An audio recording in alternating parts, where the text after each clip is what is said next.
Et donc là, on va voir des œuvres de la série Karma Kali, Sexual Dream and Paradox.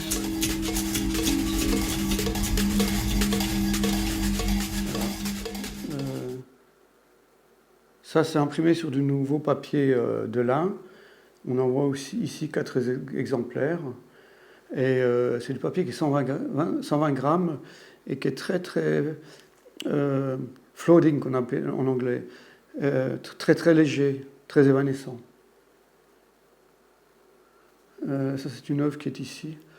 C'est ce qu'on appelle le vide métacosmique chez les hindous.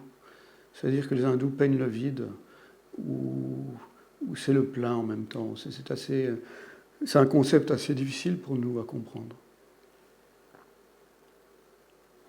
On a un exemplaire ici de cette œuvre-là avec un gros sexe et une femme. Ça, ce sont des lotus égyptiens. Là, on voit en toile de fond, si je puis dire, des os mayas. Car j'ai beaucoup voyagé au Mexique, au Guatemala, et le rapport à la mort est totalement différent du nôtre. Et je pense que c'est important d'en parler. Ici, on voit aussi ce qu'on appelle un pattern, c'est-à-dire que dans beaucoup de manuscrits du Moyen-Âge, il y avait ces espèces de patterns qui remplissaient la surface, mais qui, quelque part, disent quelque chose sur comment se remplit l'espace, quelque part.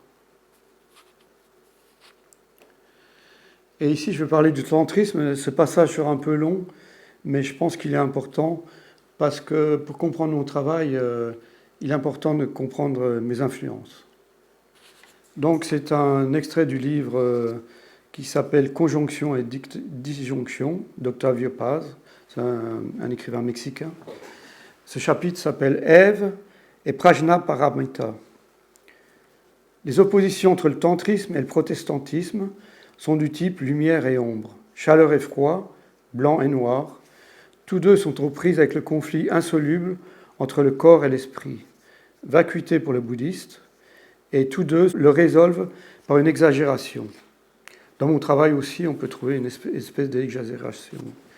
Le protestantisme exagère la séparation entre le corps et l'esprit au bénéfice du second.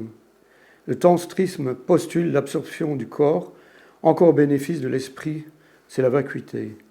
Tous deux sont ascétiques, mais dans l'un prédomine la répression du corps, dans l'autre sa réintégration. Deux attitudes qui engendrent deux types obsessifs de sublimation. L'une morale et utilitaire, l'autre amorale et mystique.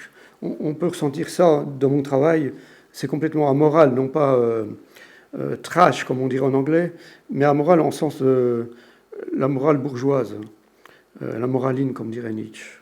Et je tends vers le mysticisme. Le tantra Evarjra est explicite.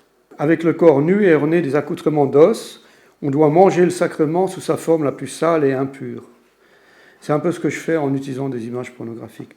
Le sacrement se compose de minuscules morceaux de chair d'homme, de vache, d'éléphant, de cheval et de chien, que le dévot doit mélanger, pétrir, purifier, brûler et manger en même temps qu'il intègre les 5 ambroisies.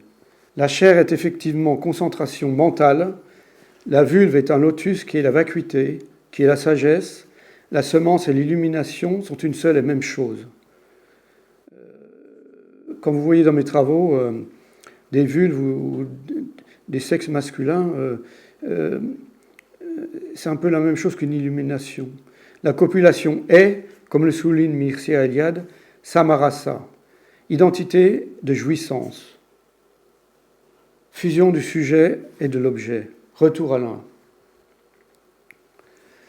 Inutile de m'étendre davantage sur ce sujet, l'extrême immatérialité du sacrement protestant souligne la séparation entre l'esprit et la matière, l'homme et le monde, l'âme et le corps. Le festin tantrique est une transgression, de même comme dans mon travail, une transgression délibérée, une rupture des règles qui a pour but de provoquer la réunion de tous les éléments et de toutes les substances. Abattre les murailles, dépasser les limites, supprimer les différences entre l'horrible et le divin, l'animal et l'humain, la chair morte et les corps vivants. Samarasa, saveur identique de toutes les substances.